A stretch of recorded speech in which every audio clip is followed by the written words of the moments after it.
The cash register building. Denver knows the name well, but turn back the years and it was called United Bank. Peel back the days and it was something else. Cold-blooded murder. The scene of one of Denver's darkest and bloodiest crimes. It was the largest mass killing in Colorado. Father's Day, Sunday, 1991. Like it happened yesterday. The day that's haunted John Wilson for 19 years, his son Todd heading off to work, a guard at United Bank. What happened down there, to me, is a tragedy. It started simply enough. One call for help from the service elevator on Lincoln. But two facts made it deadly. Sunday morning was when the bank counted its cash, and that day the guards were all unarmed, thanks to a switch in corporate policy. Guard William McCollum came up the elevator to answer the call and was taken down by a single gunman. Was taken at gunpoint down into the basement, into a storage room. 2 stories below street level, the gunman killed McCollum execution style, stole his electronic ID, navigated a maze of tunnels, and slipped into the guard room, where he forced 3 more guards to the ground: Philip Mankoff, Scott McCarthy, and Todd Wilson. They were executed. They were shot at close range in the head. It was devastating. There were 17 surveillance cameras, but the gunman took all the tapes, making his way to the vault where 6 terrified tellers were counting millions of dollars in cash. There was only a short window of opportunity to get in and get out with the cash.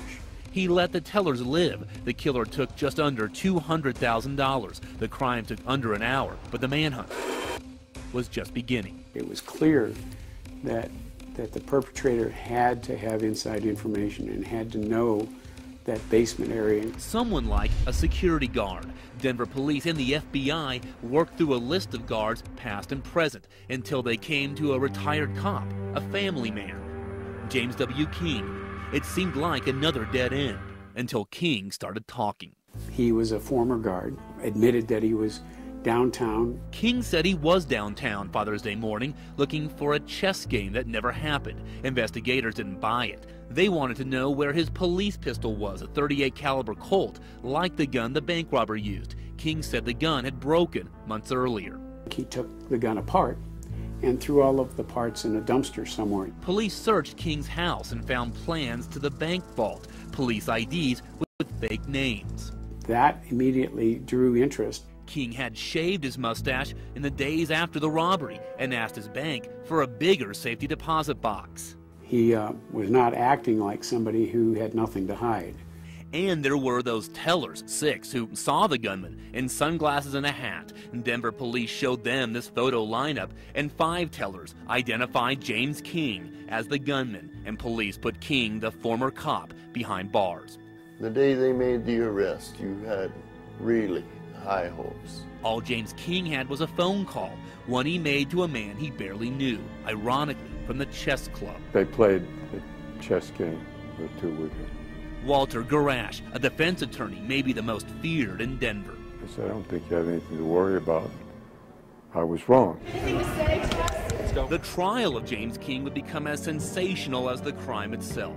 2 of Denver's top prosecutors asking for the death penalty, armed with 5 eyewitnesses. Which we had to show that they were mistaken.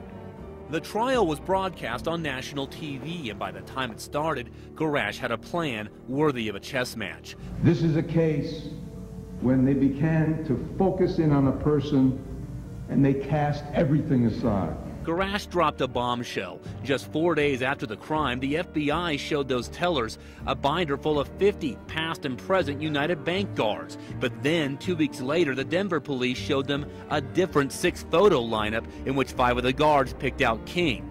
There was only one who repeated in that poison photo lineup, and that was Jim King. The tellers may have picked King out the second time simply because they'd seen his picture before. I think that the identity was not beyond a reasonable doubt, and that's what we argued. It was the turning point of the trial. It was a devastating problem with the provability of the case. Garash and his partner, Scott Robinson, hammered the circumstantial evidence against King. The police pistol really did break, Garash argued. The Father's Day chess trip was real too. The fake IDs were part of police surveillance, the bank plans issued to every guard at United. So we had all the scientific evidence, fingerprint, DNA, shoe prints, footprints, handprints, negative. Not connected to Jim King at all. The trial. And on June 16th of 1991, the defendant shot and killed Scott McCarthy. Took almost 3 weeks. I have never killed anyone or robbed anyone. The jury deliberations. He did so without mercy, he did so without concern, he did so without regret. He was cool and he was calm. It was quite traumatic, to say the least. They seemed like an eternity. 4 dead guards, James King's life on the line, and a verdict 9 days later. We, the jury, find the defendant, James William King, not guilty of count number 1, murder in the first degree. Are you relieved? In just a matter of seconds, James King was a free man. We felt that we did our best with the evidence that we had. You have 1,000 ifs, and if one if is wrong, it's just hard to do it that way. Walter Garash held up a Denver Chess Club t-shirt as he left the courtroom. Walter Garash victorious, and Bill Buckley stunned. I remember turning around and looking at the faces of the family sitting in the front row and feeling horrible for them. A friend of mine took me to the mountains for 21 days so I could collect my thoughts and not do something stupid. So while James King gave an interview on his front lawn, his last. It's a hell if you sit in jail, and if the only way you're going to experience it is by being put in jail. The Wilson family couldn't even bear to bury their son, keeping Todd's urn downstairs. We never had any kind of closure. Or any answer to this crime's biggest riddle. About 190,000 were taken. Absolutely no trace of any money whatsoever. The money from the bank robbery has never been found. Not in King's safety deposit box. It was empty. Not anywhere. I'm not going to speculate who ended up with it. As somebody said, he's still out there. And, you know, there's no statute of limitations on a homicide case. 19 years later, the Father's Day massacre remains unsolved. No convictions, no new suspects. James King still lives in Golden. He became a recluse. Walter Garash still practices law, as does Bill Buckley. I handled about 75 murder cases over my career, and I only lost a couple. Those are the ones that I remember. The memory of a crime, just one little plaque underneath a 50-story tower. It's all there is for that bloody day that shattered Denver and is still shattering lives. Well, I don't think they should ever give up. Even as 19 years have come and gone.